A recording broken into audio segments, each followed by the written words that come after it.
Salam yoldaşlar, hədəf DQT soruna baxmağa davam edirik. Növbəti DQT-miz DQT nömrə 6 statikanın əsasları qüvvə momenti sadə mexanizmlərdir. Və A variantı suallarına nəzərə yetiririk. Başlayaq. Bir qüvvə momentinin vahidinin əsas vahidlərin ifadəsi hansıdır? Qüvvə momentinin vahidi Newton vurulsun metrdir. Newton əsas vahidlərini ifadə edəndə olur kiloqram vur metr bölünsün saniyənin kvadratı. Newton əsas vahidlərin ifadəsi vursaq metrə. Olacaq kiloqram vur metr kvadratı bölünsün saniyənin kvadratı. Yəni cavabımız olacaq burada birinci sualda D variantı. Burada da Newton niyə kiloqram metr bölünsün saniyə kvadratı? Çünki Newton qüvvənin vahididir. Qüvvə də bərabərdir kütlə vurulsun təcildir. Kütlənin vahidi kiloqram, təcilin vahidi metr bölünsün saniyə kvadratı olduğu üçün Newton kiloqram vur metr bölünsün saniyə kvadratına bərabərdir. Birinci sualın cavabı oldu deməli D variantı.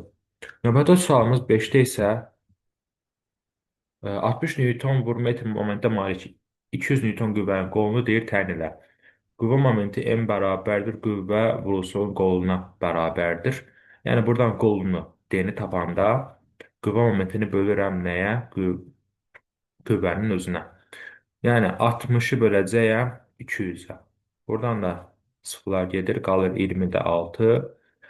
Hər tərəf 2-yə bölündə 10-da 3. Yəni cavabımız olacaq. Burada 10-da 3 metr. Santimetrə çevirəndə, metri santimetrə çevirəndə 100-ə vururuq, olur 30 santimetr. Yəni cavabımız olacaq 5-ci sualda C variantı. Növbəti sualımız aşağı düşək. 2. Tranzitdə olan çəkisiz link dayağa nə qədər qüvvə ilə təsir edir? Aşağı doğru çəkən qüvvələrin cəmi yuxarı yönələn qüvvəyə bərabər olmalı ki, cisim tazıqda olsun. Yəni burada aşağı təsir göstərənlər 6 ilə 1-dir. Deməli bunların cəmi 7-dir. Deməli yuxarıdakı da 7 olmalıdır ki, cisim tranzitdə qalsın. Yuxarı doğru yönələn qüvvələrin cəmi aşağı doğru yönələn qüvvələrin cəminə bərabər olmalı ki, cisim tranzitdə qalsın. Burada da cavabımız olacaq deməli 7 Newton, yəni ikinci sualda B variantı. 6. Qapı 4 Newton qüvvənin təsiri ilə açılır. Qapının dəstəyi fırlanma oxundan 10-5 metr aralıqda yerləşir. Qüvvə momenti nəyə bərabərdir? Momentin üstünü yenidən yazaq. M vurulsun D. Bir-birinə vururuq. Qüvvənin qiyməti 4-dür. Qolu 0,5-dir. Bu da bizə verəcək 2 Newton vurulsun metr. Cavabımız olacaq 6-da A variantı. Növbəti sualımız 3-də verilmiş diaqrama görə qüvvənin ən böyük qiymətini təyin elə. Moment bərabərdir qüvvə vurulsun qolu. Buradan qüvvəni tapanda momenti bölürəm qoluna. Burada görürəm ki, qüvvənin ən böyük qiyməti olması üçün momenti ən böyük olmalıdır. Yəni sürət ən böyük olmalıdır. Məxrəc də ən kiçik olmalıdır. Sürət ən böyük olsa, məxrəc ən kiçik olsa, deməli qüvvənin qiyməti ən böyük olacaq. Burada da momentin ən böyük olduğu nöqtələr 2 ilə 4-dür. Qolun ən kiçik olduğu nöqtələr isə 1 ilə 2-dir. Ortaq nöqtə 2 olduğu üçün deməli qüvvənin ən böyük qiyməti 2-dir. Yəni cavabımız olacaq 3-də B variantı. Növbəti sualımız 7. Qüvvənin qolunu 4 dəfə artırıb qüvvəni 8 dəfə azaltdıqda moment necə dəyişir? Yəni eyni düsturu yazıram. M bərabərdir F vurulsun D. Moment hər ikisi ilə düzüm tanası basılıdır. Yəni qüvvənin qolunu 4 dəfə artıranda momenti də 4 dəfə artar. Qüvvəni 8 dəfə azaldanda momenti də 8 dəfə azalır. Əvvəl moment 4 dəfə artdı, çünki qüvvə 4 dəfə artdı.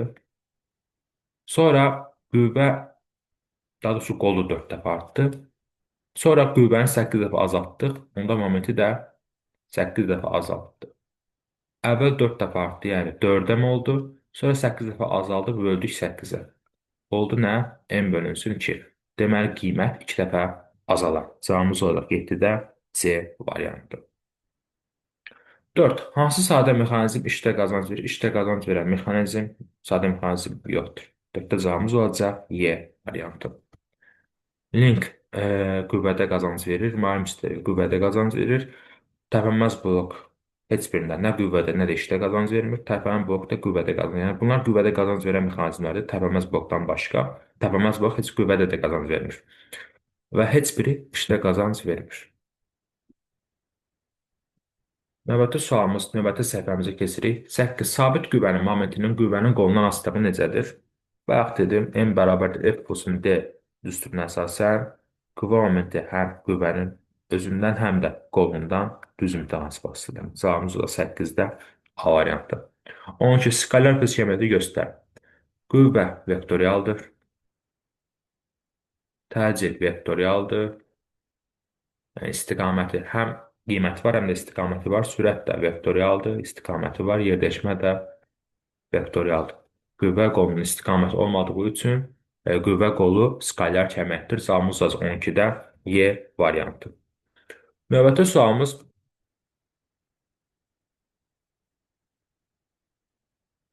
9. Hansı ifadə linqin tazıq şərtinin ifadəsidir? Linqin tazıq şərtinə görə momentlər bir-birinə bərabər olur. Yəni, saat təqrib istiqamətdən fırladan qüvvə momentlərinin cəmi saatın əksinə fırladan qüvvə momentlərinin cəminə bərabər olmalıdır. Yəni, momentlər bərabər olmalıdır ki, linqin tazıq şərti ödənsin. Bu zaman birinci momentin yerinə yazıram. F1 D ilə də ifadə edə bilərəm qüvvənin qolunu. Burada L ilə göstərilib. L ilə də yaza bilərəm. Olacaq F1 L1 bərabərdir. Yəni, şey yazacağım F2 L2. Yəni, M bərabər F vurulsun D-dir. Burada D bərabərdir L sinus alfa olduğundan və sinusun qiyməti 90 dərəcə olanda 1 olur. Deməli, D bərabərdir L olur. Ona görə də M bərabərdir F vurulsun L şəklində də bunu yaza bilərəm. Onda olacaq F1 L1 bərabərdir F2 L2-yə. Cavabımız olacaq burada 9-da B variantı. Tərpənən blok deməli, yalnız qüvvənin istiqamətini dəyişir. Xeyr, yalnız qüvvənin istiqamətini dəyişən tərpənməz blokdur. Yalnız qüvvənin qiymətini dəyişir. Bəli, qüvvədə iki dəfə qazanc əldə olunur. Qüvvənin həm qiyməti, həm istiqaməti dəyişir. Xeyr, qüvvənin nə modulunun, həm istiqaməti dəyişir. Xeyr, iki dəfə qazanc, işdə qazanc yoxdur. 13-də cavabımız olacaq B variantı. Növbəti sualımız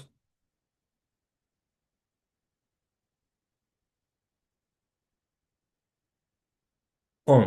200 Newton qüvvə tətbiq etməklə tərpənməz blokda hansı kütlə yükü qaldırmaq olar? Tərpənməz blokda qüvvədə qazanc yoxdur. Ona görə F bərabərdir mg-yə bərabər olur elə. Bu da bizə verəcək onda elə F-i 200-dür. Buradan nəyi tapmaq lazımdır? Kütləni tapmaq lazımdır. M bərabər olacaq onda 200 bölünsün J. Yəni 200 bölünsün J-nin qiyməti 10-a. Bu da bizə verəcək elə 20 kiloqram. Yəni cavabımız olacaq onda C variantı.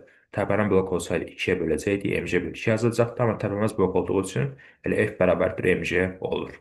14. Qüvvə momentinin qüvvənin qolundan asılılığına görə qüvvənin qiymətini hesablayın. Yəni M bərabər F vurulsun. Burada F-i tapanda momenti bölürük qoluna. Əgər moment 20-dirsə, qolu, yəni ona düşən qol xəttləri izləyəndə 5 olur. Əgər moment 40-dırsa, ona düşən qol olur 10. Hər iki hala nisbət olur 4. Deməli, qüvvənin qiyməti 4 Newtona bərabərdir. 14-də cavabımız olacaq C variantı. Keçək növbəti suallarımıza. Son iki sualımız.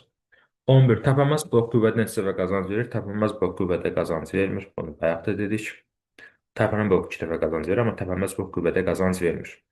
15. Tərpənən blok vasitəsilə cisim 2 saniyə qaldırılıbsa, ipin sərbəst uzunluğu nə qədər müddət hərəkətdə olmuş. Tərpənən blok qüvvədə 2 dəfə qazanc verdiyi üçün burada zaman yazdım 2 saniyə. İpin sürəti yükün sürətindən 2 dəfə böyük olur. Qüvvədə 2 dəfə qazanc verdiyi üçün ipin sürəti yükün sürətindən 2 dəfə böyük olur. Və ipin yer dəyişməsi də yükün yer dəyişməsindən 2 dəfə böyük olur. İpin təcili də yükün təcilindən 2 dəfə böyük olur, amma zaman dəyişmir. Zaman olduğu kimi qalır. Yəni 2 saniyə qaldırılıbsa, ipin səbəb uzu da elə 2 saniyə hərəkətdə olmuş olacaq. Cavabımız olacaq 15-də A variantı. Burada sürət, yer dəyişmə və təcilin qiyməti dəyişir. İpin sürəti yükün sürətindən 2 dəfə böyük olur. İpin yerləşməsi yükün yerləşməsindən 2 dəfə böyük olur. İpin təcili yükün təcilindən 2 dəfə böyük olur, amma zaman dəyişmir. Zamanın qiyməti olduğu kimi qalır. Yəni 2 saniyə qaldırıbsa elə ipin səbət uzu da 2 saniyə müddətində hərəkətdə olmuş olacaq. 15-də cavabımız olacaq A variantı. İzah bu qədər yoldaşlar. Növbəti izahda görüşənə də özünüzdən müğayət olun.